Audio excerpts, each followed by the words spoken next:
What's going on, guys? This is the Club of the Man 1993 coming at you for another live review of this week's episode of Monday Night Raw. And yes, I'm sure you're probably wondering, why on earth am I wearing a random cowboy hat that looks exactly like JBL's hat? Not going to go into full details about the story, but yesterday I was looking through my closet for a cowboy hat because of a certain joke I want to play on my sister when she comes home this coming weekend. I was looking for one of those hats that looks similar to, the one Kurt Angle used to wear. But then I was like, then I found this. I'm like, I completely forgot I had this hat. And I kept thinking, oh, gosh, this is like JBL. So, yeah, I've been like, having this hat just sitting around. So, you know what? Why not just wear this for my review tonight? Just for one night, wear this JBL hat. Although it is put on the list because I think it was this morning I was trying to find my headphones and I couldn't find them. And I found them underneath the hat. So for hiding my headphones, the JBL hat, you just made the list. And also because JBL wore this hat. So, I mean, the fact that I'm literally, wearing a hat that's similar to JBL, I mean, yeah, it makes me look bad since, I don't really like JBL. But just for one review, what the heck. But getting back on track here. This week's episode of Raw. What can I really say about this week's episode of Raw? I thought for the most part, it was a solid show. Had a couple little dips here and there, not really too many though. A lot of the matches that we had, they were good, but it's like I know we can get better from what we had, but they're like table stake matches, like matches I would like to see in the future between some of these superstars again. Of course, the main event, though, it wasn't really too big of a fan of that either. We'll talk about that towards the end of this review. But overall, I thought it was still a solid show tonight. It took place 3 miles right up the street from me in Cleveland, Ohio, the hometown of my good friend Gene from the BSP Wrestling Show. Shout out to him as well. Gene, hope you're doing well, man. So let's get right on rolling into it. So we started off with this whole dramatic package of previews of what happened on Raw, showing what's going on between. Well, first it was just Roman Reigns and Samoa Joe. Now it's between The Shield and Samoa Joe. So it's showing how, Reigns won the IC title, and then how, Reigns been issuing open challenges, and now Samoa Joe seems to be going after him. And I'm liking that they're building this up as a feud. So we'll probably get a match, hopefully, either Raw 25 or the Royal Rumble for the Intercontinental title between Roman Reigns and Samoa Joe. Heck, maybe Reigns will drop the title to Joe. That would be a great way to, pass on the title to Joe. Again, that might mean Roman's going to be in the Universal title match at WrestleMania, but you know what? At this point, it's going to happen. Not much I can really say about it, rant about it. But yeah, and then we had Joe being in the ring after the announcement of the 3 singles matches we're going to have based off what happened last week with Samoa Joe interfering and costing Reigns and Ambrose their opportunity to win the tag titles back in the Raw Tag Team Championship last week. So 3 singles matches were set up. It was Seth Rollins and Sheamus, Dean Ambrose and Samoa Joe, and Roman Reigns taking on Cesaro, and it would be for the Intercontinental Championship. My phone just went off for a second. Okay, nothing really that important. So that's where the matches were being set up. I was really excited for this match between Reigns and Cesaro, which to me should have been the main event of tonight's show, but we'll talk about that match when we get to it. But Joe's in the ring to start the show. He's talking about how we've all heard about the Shield. They're the most dominating forces in history. They could be anybody down who they come across. From Evolution, The Undertaker. He says when a hound smells weaknesses, they pounce like rabid dogs. He says, now that I've seen the Shield up close, I'll be honest, I'm not too impressed. That's what he said. He's not impressed with the man who heard it. He heard it the first night there, Seth Rollins. He's not impressed with the man who's done everything in his power to avoid him, as he calls him, the human cockroach, Dean Ambrose. And he's definitely not impressed with the man he's put to sleep multiple times, Roman Reigns, the big dog. So he has a match later on with Dean, but has unfinished with Roman. So he's calling Roman out. Now, for some reason, Roman's not coming out right away. What I thought was a little strange. I mean, this whole segment was good.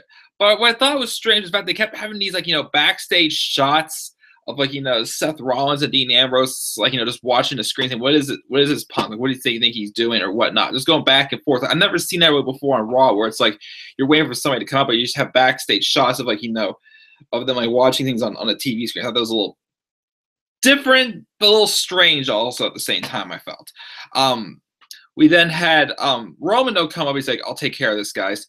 So Reigns makes his way out to the ring after, Joe kept calling him out, telling him to come on, Roman, come on, come out and show me what a man you are, pretty much. So Roman comes out and he immediately goes after Joe, and they're fighting. And then Cesaro and Sheamus come out to the aid of Samoa Joe. It's just a trap for, Reigns, and it lures out Dean Ambrose and Seth Rollins. They come out, but unfortunately, the trio of Joe and the Bar get the upper hand on them. So then they lay out the Shield pretty much. So it was making Joe looking strong. Of course, like Cesaro and Sheamus are out there to look good as well. But this is, to keep, putting momentum on Samoa Joe. And, this whole promo with Joe, I mean, I enjoy Joe's promos. Again, he's a heel, but he speaks truth. And it can get you behind him. And he's entertaining enough that what he's saying is believable. He's a legit monster. He's a guy who's like sounding like everything's okay, everything's okay. Everything's like, no, I'm gonna put you to sleep, whatnot. That's what it feels like to me. Michael, that's what it feels like to me. Got me a JBL reference since I'm wearing the hat. But yeah, good opening promo. I found the shots from backstage with them. With the Shield guys watching Joe's segment on the TV, I thought that was a little random. I just didn't quite understand the point of that. Like, what was that going to do for anything? So, but whatever. I mean, the segment was still a good opening segment. And then we have this next match. It was a women's tag match, and it was Absolution represented by Mandy Rose and Paige in this match, taking on Bayley and Mickie James. Sasha Banks was in their corner. And before the match, Paige cuts a promo talking about how she squashed Sasha Banks last week in her first match back in over a year, probably about a year and a half, and saying how Absolution is going to run through two former champs. Mandy Rose says that they're going to purge the division. And then Sonya Deville tells them that they need to hair up and square up, and pretty much saying that let's get this party started, pretty much. So the tag match they had, I mean, wasn't too bad. It was definitely having getting Mandy Rose some time as well to shine as well. I mean, we've seen I almost said Zelina Vega for some reason. We've seen though we've seen Sonya Deville in some match on NXT. I mean, she's still a little green, but like Mandy Rose didn't look too bad. And of course, Paige is one mainly to make it look strong in this match, but Mandy Rose though got the pin, which I was glad to see that because you don't want to make Mandy Rose and Sonya Deville look like two cronies, like how you made the Singh brothers look, just like absolute jokes. But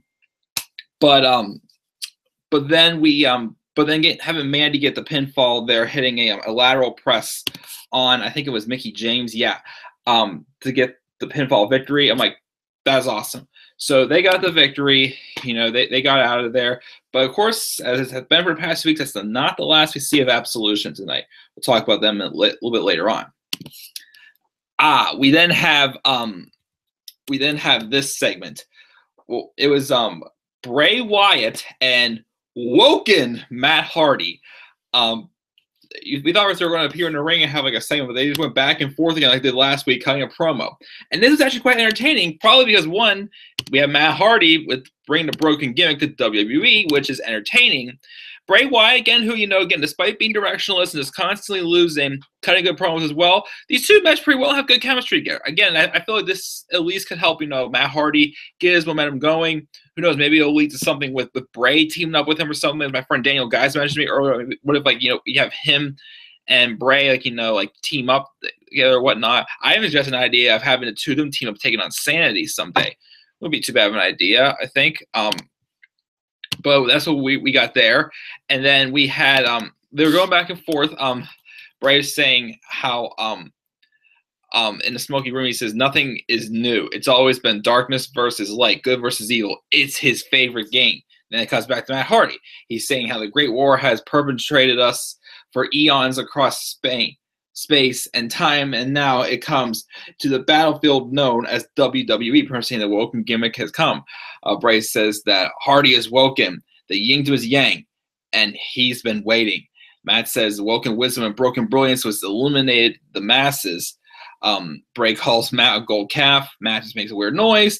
Bray says Matt's words mean nothing. Matt says Sister Abigail admired the gardens of Babylon together, but then she became addicted to darkness and took Wyatt's residence. Bray asks why you'd follow a gesture when you could walk with a king, even though I'm like, you're not really a king there, Bray. Choose decide wisely, only one can survive. And Matt says, woken words preparing for battle, and they shall delete, delete, delete. And then they just go back and forth, just doing these strange but entertaining chuckles, pretty much back and forth for like about a minute, which was, again, pretty cool. But again, I'm liking what I see so far here. I'm wondering, this could be a pretty entertaining feud. I wonder like what type of match it would definitely lead them to. Maybe they'll have a match at Raw 25 or at the Royal Rumble. Well, they'll both probably be in the Royal Rumble, so maybe they won't have. I don't see any just regular singles matches happening at the Royal Rumble. Most likely not, but so we'll see. Probably more so championship matches because the Big Four pay-per-view. And hey, we got so many championships these days. But that was that. That was pretty entertaining. Then we had a recap of what happened last week with Nia Jax seeming all of a sudden be interested in Enzo Amore, which again I'm not really for because Nia Jax to me is a monster. She's not really built to be like a love interest character on TV. Not saying that no one should be hitting on Nia Jax. I'm just saying with how they've just been like just going through the motions with her and just half doing it, just throwing her into like this where you could be just making her that unstoppable monster. The same woman who literally ran through a barricade and took out Alicia Fox last year. I mean, now she's like, she's just not really getting anywhere. She's like staying in the same spot. Then now she's hitting on Enzo Amore all of a sudden. Like, what took you so long to hit on him right away? Like, it makes absolutely no sense whatsoever to me. And yeah, but then it was announced also. It didn't mention about Rich Swann's arrest, which I will talk about my thoughts on Rich Swann's arrest when I do my top 10 topics video, which will be sometime I'll probably record that Tuesday night or tomorrow night or sometime Wednesday. Try to get that up for like Wednesday or Thursday. We had that happen, and then but then it was announced that at first I thought maybe they'll give someone else a spot, but they did a second chance number one contenders fatal four-way match. As he kept saying, Rich Swann got his opportunity taken away from him. The match they had was Cedric Alexander, Mustafa Ali, Tony Nese, and Arya Daivari. That the winner would face Drew Gulak next week for the number one contendership. But that match wasn't quite yet as oh yeah, and also because whenever backstage, whenever Enzo and Gulak were talking about who his possible opponents could be, Enzo was rattling off names and he accidentally says Nia Jax, and at first it sounds like and Gulak's catching on that there's something going on between Enzo and Nia, but then he's like, oh, you're telling me with how dominating Nia Jax, you're preparing for anybody who come in toe-to-toe with me, even someone like Nia Jax. So like, yeah, that's it, pretty much. So there was that. And then we had this match. It was Curtis Axel taking on Finn Balor. Finn Balor apparently doesn't know what the crowd, Vince McMahon says, so we're just throwing him a bunch of random matches with Bo Dallas and Curtis Axel. Two guys who, I would like to see, get better opportunities as well. But, right now they just don't feel like anything. So why should I care about this? Like, what's this going to do for Finn? Nothing. So Finn Balor wins, whatever. And then we had just a backstage segment hyping up for our main event, Kane and Braun Strowman. I think Kane had his segment first. I don't remember what he said, and I don't really care, honestly, because this feud is just pointless and dragging. It's doing nobody favors me, in my opinion. But then tonight they add a stipulation to the match, which I will talk about it when I get to that match, which is our main event. But next we had a match Seth Rollins and Sheamus, the first of 3 matches between the Shield and their current enemies. I know this match, is really overdone. How many times have we seen Seth Rollins take on Sheamus, or even like Dean Ambrose take on Sheamus since SummerSlam, pretty much? But I gotta give them the credit. Out of the singles matches that Rollins and Sheamus have had one-on-one, I thought this was their best one. They told a good story here. Sheamus re-aggravated the knee that Rollins had some issues with off and on in his career. Rollins sold it pretty well. He did some stuff on one leg.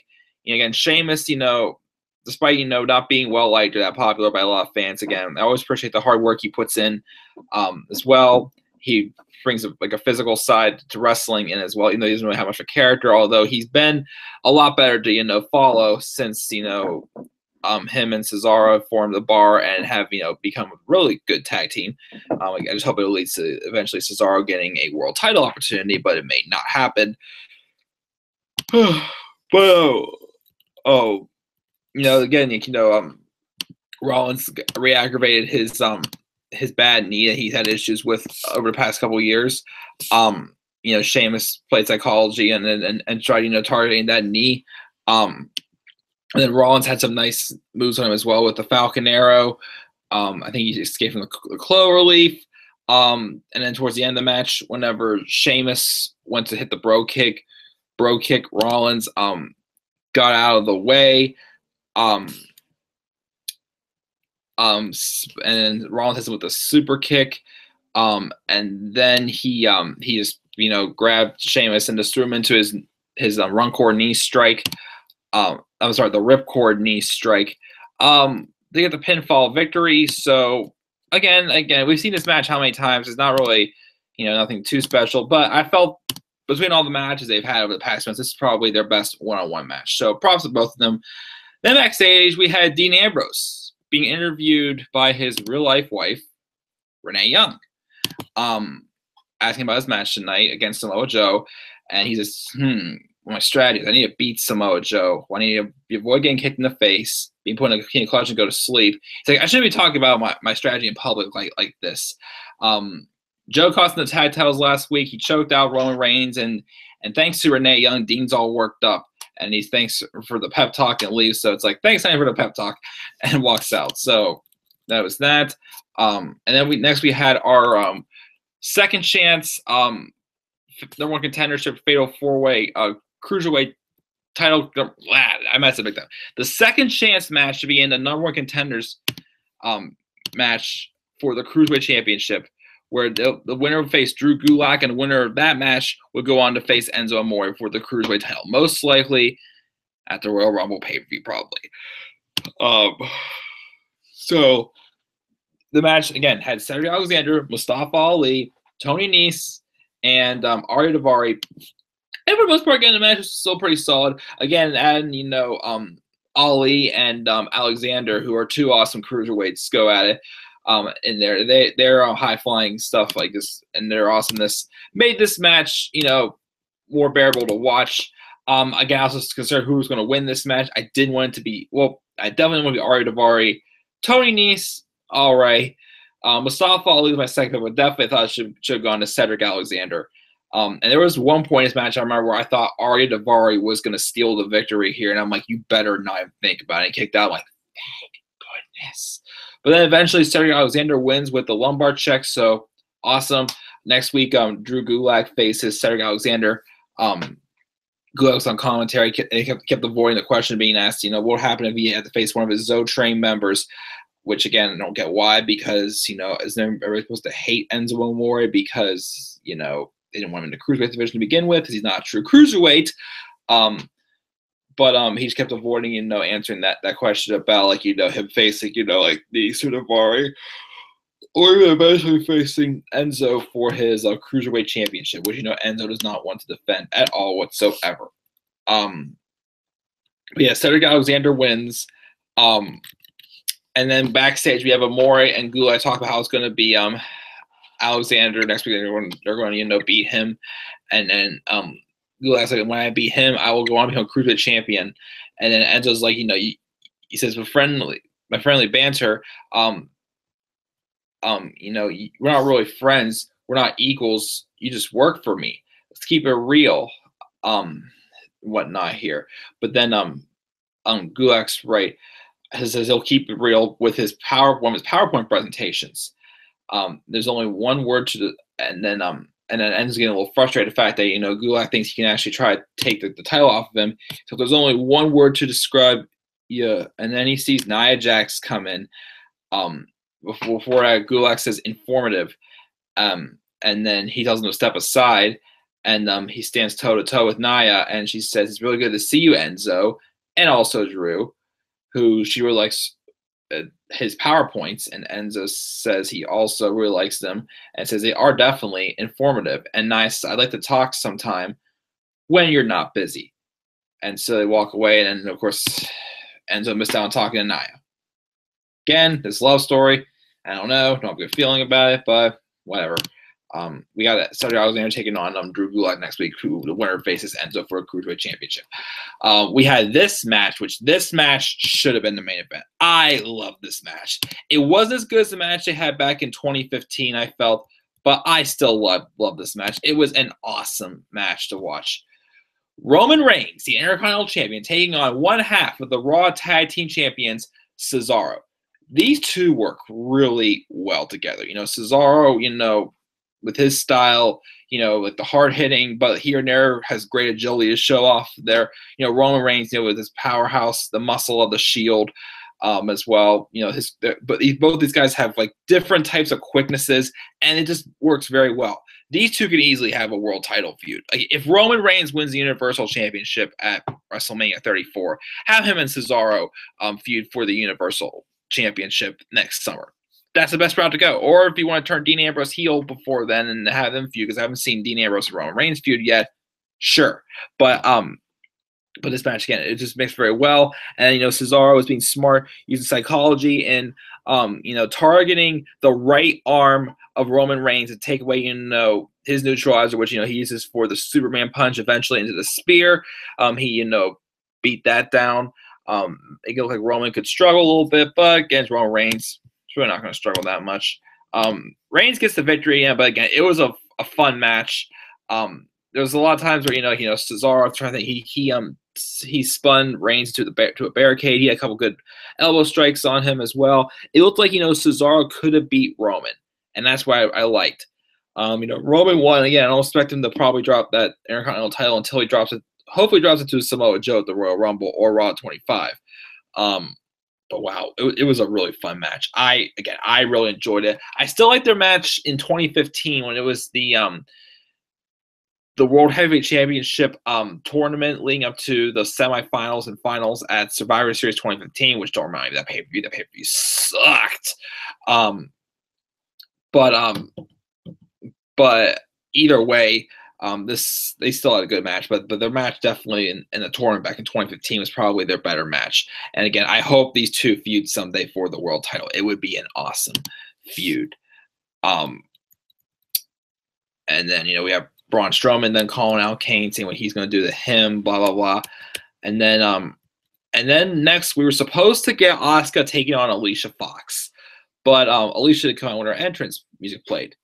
Here comes Absolution again for the third week in a row. Asuka's out there, and then Paige comes out. And it's been just some stare downs that's like teasing something eventually to happen. Paige comes out, and she actually has a mic in her hand, and she says, "Oh, I wonder where my ex-bestie Foxy is." And so we better check and see what's going on. So we watched the Titantron. She's backstage, doctor's checking out her elbow. And then Paige said, I guess she's not coming out there, but frees them up for the time to talk. They've successfully, taken out every woman on the women's roster on Raw, and the only one they haven't done so yet is Asuka. And because no one can stop Absolution, as Showa says, no one is ready for Asuka. So then they tell Asuka, you either move out of the way or we'll make them move. And of course, Asuka shakes her head no. And then they give her a second chance. She wouldn't do so. And then they go into attack. She takes out Mandy Rose and then Sonya Deville. And then Paige tries to get some strikes on Asuka. But then Asuka hits that flying armbar on her. But then Rose and Deville get her. And then it's a 3-on-1 assault. But then all of a sudden, Sasha's music hits. and everyone from the Raw Women's Division comes running out to make their Oh, Robbie, that's a great cowboy hat, Michael. Again, I promise, it's the only night I'm going to wear this hat in this review again, because it's recently finding I had to wear it. But anyways, getting back to to this moment here, the Raw Women's Division, everyone comes out. Sasha Banks, Bayley, Mickie James, Dana Brooke even came out. Alexa Bliss, and Nia Jax. I was surprised there too, because I heard rumors that apparently the reason why they're having Enzo and Nia, with each other is because they're trying to keep Nia away from Absolution for now. And it did look like, what was a little odd about this segment, it looked like some people were avoiding each other in this whole thing for some reason. Like, it seemed like Paige and Nia made eye contact, but they kept going. Like, Nia didn't really do too much in the ring for some reason, it seemed. But it was still, the whole women's division kind of saying, that's it. We've had enough of what you've been trying to do just for the past few weeks. So I'm sure we're going to get some more fresh matches with Absolution in the upcoming weeks as, besides just, Bayley, Mickie, and Sasha, they'll be taking out a couple of the others as well. Like, they kind of took out Alicia Fox, but they still haven't taken out Dana Brooke yet. Who knows, maybe they'll take out Nia Jax. But eventually, I think it is going to lead to, well, they did already beat down Alexa backstage when Paige returned. So again, as I keep saying, with the tease, you need to Texas 2-step down your stairs. Oh goodness, Robbie. Oh no, I'll do the no. I'll perform the tussle in Texas again. Remember that match between Mark Henry and Titus O'Neil last year? That squash. Nah, let's not go back there. But yeah, as I keep saying though, for this this Raw Women's Division picture, again, what needs to happen, again, Paige and Absolution are continuing to tear through the Women's Division, have her take the title off of Alexa Bliss at the Royal Rumble, or if it's even set up for a Women's Royal Rumble, awesome. But eventually, I think the main event, it would be nice to be the main event, but the match at WrestleMania needs to be Paige and Asuka, where Asuka wins the Raw Women's Championship. And that's when we'll start Asuka's long reign, build up to eventually somebody noteworthy making that first loss for Asuka feel important. Hopefully we'll get that, but, we'll see what happens. We had that, and then backstage we have Kurt Angle informing the ring crew to make sure that the ring is reinforced based on what happened last time when Kane and Braun Strowman had an actual match. Kane went through the ring, which to me again is kind of makes me scratch my head a little bit. It's like, he did how many of those running power slams to Brock Lesnar and Big Show, which Brock Lesnar just is about as big. Almost not as big, but not too maybe like 20 pounds lighter than Kane. And Big Show's almost 100. Like, well, he's lost weight, but like a little under 100 pounds heavier than Kane, and he didn't go through it either. So just the fact that Kane goes through the middle of the ring, it just it didn't really feel like that specially. But they're trying to reinforce the ring. Then Jason Jordan comes in, and he pretty much pulls oh, Daddy, I'm sorry, but can you please give me this move? There, as he comes in and says, I'm sorry for what happened last week, and he says, but you gotta be real, Dad. Why couldn't you give me a match with Samoa Joe? He's like, I'm the person that could beat Samoa Joe. I've been in matches with guys like John Cena, Roman Reigns, Kane, Braun Strowman. I've held my own ground. And then Kurt's like, I'm going to tell you something, and it's going to be me as a GM talking, not as your father talking. I'm saying is that you may have held your ground, but you didn't win the match. You've come close, but you didn't win. Thank you. Hallelujah. Wins and losses do matter, according to Kurt Angle. Thank you, Kurt. I love you. But we had him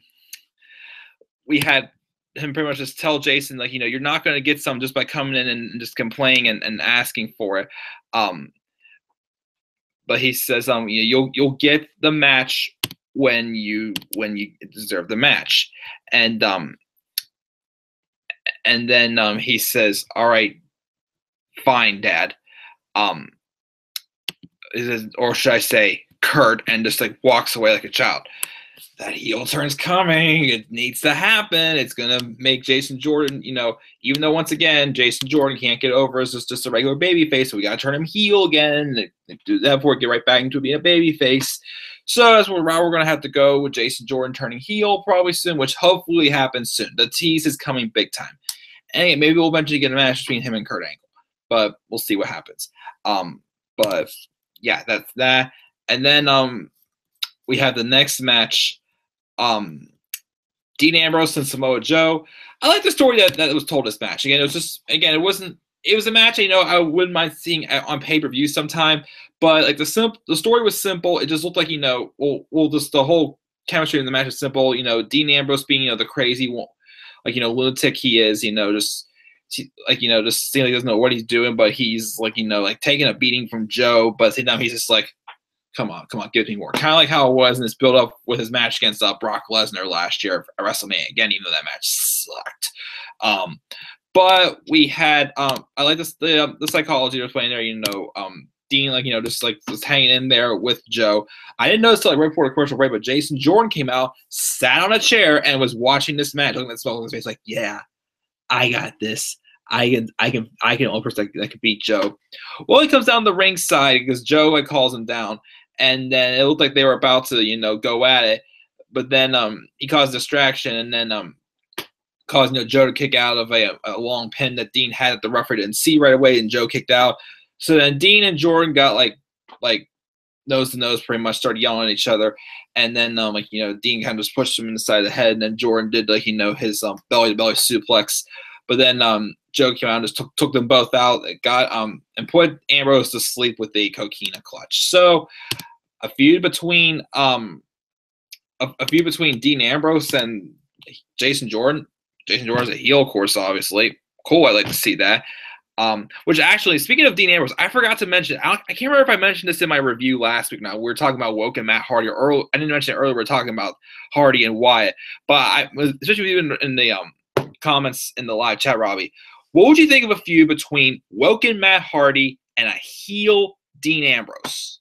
I can see them working together pretty well. I don't know what you think of that, but Robbie and anybody else, leave your thoughts in the comment section as well. Robbie says, I can see Jason Jordan betraying Kurt and Triple H taking Jordan under his wing. Maybe even bring Chad Gable and Shelton Benjamin to Raw to team with Jordan. Well, that would be interesting, especially since it seems like they are randomly working Gable and Shelton Benjamin. They're working him and Gable more in the heelish direction, it seems, these days. I don't know if they're officially heel yet, but they're definitely steering them toward a direction. That'd be kind of interesting. I wouldn't mind it. Sure, I'll go for it. I'll take that. Once again, please sign Robbie.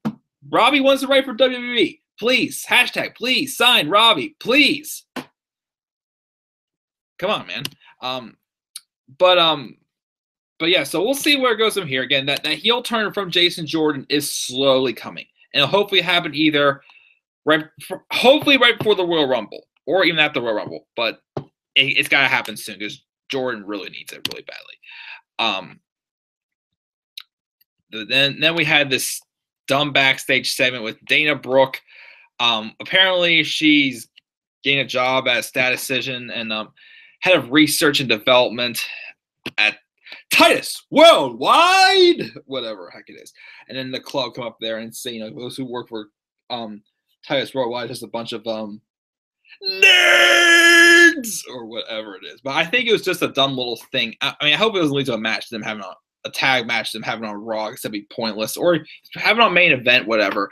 But to me, it seemed like it was just a segment just to, have Braun Strowman come down the hallways and say, get out of my way, and make his way to the ring, as he's been feuding with Kane for since he threw him in a garbage truck. But again, not much. Then we get the main event. First, we had to be shown a video package. Remind us again for the 50th time why these guys are feuding, which again, it's just not doing them any favors. And it was 10:55 or whatnot whenever this match finally started. And we even had a commercial right before the match started, I think. I can't remember, which did not make any sense whatsoever. But we had, again, I'm thinking this is a number one contenders match. Yeah, it's a stipulation I forgot to mention. This match was not just a singles match. It was a number one contenders match. The winner will face Brock Lesnar at the Royal Rumble, which, okay, I mean, Brock's most likely going to win the Rumble. So I wouldn't want to see Strowman lose again to Braun. I mean, Strowman lose again to Brock, which will probably happen. I don't want to see him lose twice to Brock. And two, why should I care about Brock Lesnar and Kane? It doesn't make any sense at all. So I'm like, okay, this is randomly a number contender match. Like, you have us going through this build for a few weeks just for another singles match for 5 minutes to decide who's going to face Brock Lesnar at the Royal Rumble, someone who's already lost to Brock Lesnar, and someone who is directionless and not even close to be on Brock Lesnar's level in Kane, in my opinion. Like, Kane's just, directionless. Calling Jordan Gable and Benjamin American Elite. Awesome name. I like it, Robbie. But we have the match. I didn't expect much from it at all. And I got nothing much at all. It was another double countout. It was a choke slam fest. Going back and forth. Who can kick out the most choke slams? And then Braun run through a barricade. They both get a double countout. Afterwards, they have just another beatdown with chairs. And Braun put Kane through a table. Another waste of a main event because the main focus on Raw right now is Braun Strowman and Kane. Yay. Oh, and I also got to remark, there was a moment after, people keep talking about how bad Booker T has been. Like, I've been so bored by Booker on commentary, I don't even notice anything he says anymore. It's more so like, wait, huh? What? He just says stuff, and no one seems to even react to him after he even says anything, because it's just like, he says something you probably look over and be like, what'd you say? This line. So both Strowman and Kane pick up steel steps. And it looks like they're about to joust each other, run into each other. And Booker T says they're playing musical stairs. Musical stairs. Musical stairs. 2 months of playing musical stairs. Yeah, musical stairs. No, wasn't amused at all. But again, that's pretty much what we did. That's how the show ended. Just another pointless beatdown between Kane and Strowman. We're probably going to get another match between them, whatnot. Just end this already. And I don't know why they would make this a number one contender. Brock's supposed to be appearing on Raw next week in Providence, by the way. It was advertised. I don't know what the point of it is going to be. Now he doesn't have a number one contender. Finn Balor's not going to be facing him because apparently he's directionless. Roman's still Intercontinental titles champion, so he's not going to face him at Royal Rumble. Who's going to face Brock? We'll have to wait and see. But yeah, that is pretty much it for this review. Robbie in the live chat says, hey, Mike, yesterday was a great day because it was James Ellsworth's birthday. Yeah, well, duh, of course it was a great day, Robbie, because it was his birthday. Hope you're enjoying your time, James. Definitely miss you having you around. Hopefully you're doing well. I'm sorry you didn't get a chance to, get as far as, as you wanted to with Carmella, but, that was that. But yes, thank you again, Robbie, for tuning into the live chat, and anybody else who watched this review after it's posted. Before we go off the air, as always, let me check my Twitter polls. Well, 4 votes for my polls. Well, 5, because someone did leave a tweet. So 5 votes I technically have my poll. Well, 4 actual votes. But one person commented their grade in the live chat. But we had 25% saying A, nobody said B, 25% saying C, and 50% said D. And then the person who left a tweet said F. And yes, Robbie's saying, Ruby Riott with 2 T's. Don't get me started. Yes, please. I cannot stand it. Even her Twitter name, like at Ruby Riott, WWE wherever it is, still has 1 T in it. But the character herself has to have 2 T's all of a sudden. Screw that. You know what? You know what happens when you're a pointless second T in someone's name? You know what happens when WWE just changes things just for the heck of it? The second T in Ruby Riott's name? You just made the list.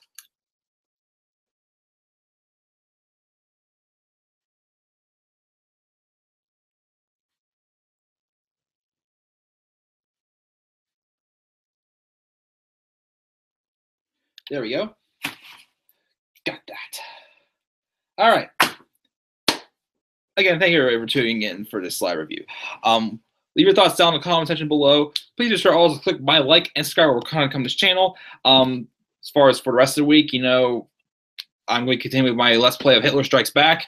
I'm going to be back up here live tomorrow night reviewing SmackDown Live. I'll review NXT Wednesday, which will be live on the WWE Network. The network, and also on USA this week since it is WWE week. So that should be fun.